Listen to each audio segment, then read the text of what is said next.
Pemirsa, diduga cinta segitiga dengan bidan desa nan seksi bernama Novi Nufus membuat Salamun Nasir, kepala desa atau Kades Curug Gong, Kecamatan Padarincang, Kabupaten Serang, Banten, disuntik mati oleh Mantri RSUD Banten, Suhendi, suami bidan karena cemburu.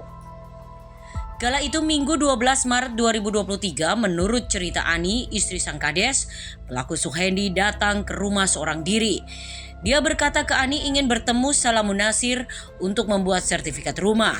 Ani kemudian menelpon suaminya sekitar pukul 12.30 waktu Indonesia Barat.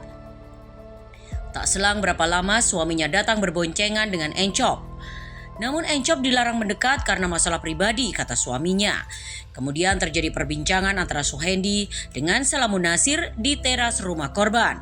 Pembahasan mereka lalu berubah menjadi panas. Suhendi berbicara dengan nada tinggi. Korban cuma bilang minta maaf. Lalu pelaku mendekat ke tubuh korban.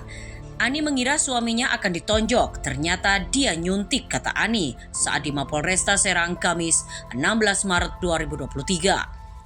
Usai disuntik, korban sesak nafas dan mengeluarkan sedikit busa dari mulutnya. Korban kemudian dibawa ke puskesmas Padarincang, namun kemudian dirujuk ke RSUD Banten. Namun menurut dokter yang bertugas menyatakan korban sudah meninggal dunia. Mantri Suhendi kala itu juga ikut membawa korban ke puskesmas hingga ke rumah sakit. Pelaku mengaku cairan yang disuntikkan ke tubuh korban merupakan obat tidur.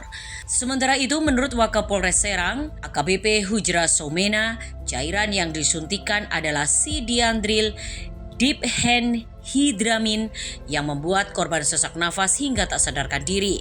Terkait motif, diduga antara istri pelaku dengan korban ada hubungan perselingkuhan sejak 8 bulan lalu atau pertengahan 2022 yang membuat pelaku gelap mata. Menurut salah satu kerabat pelaku, Novi, bidan desa dan seksi tersebut sering dijemput Kades dari tempat kerja. Bukan itu saja, Novi juga dibelikan handphone oleh korban. Dan di dalam galeri handphone didapati oleh pelaku banyak foto antara Novi dengan korban. Namun isu perselingkuhan tersebut dibantah Sekretaris Desa Curug Gong, Mas Kun. Atasannya dengan Novi berhubungan hanya karena hubungan pekerjaan saja, tidak lebih.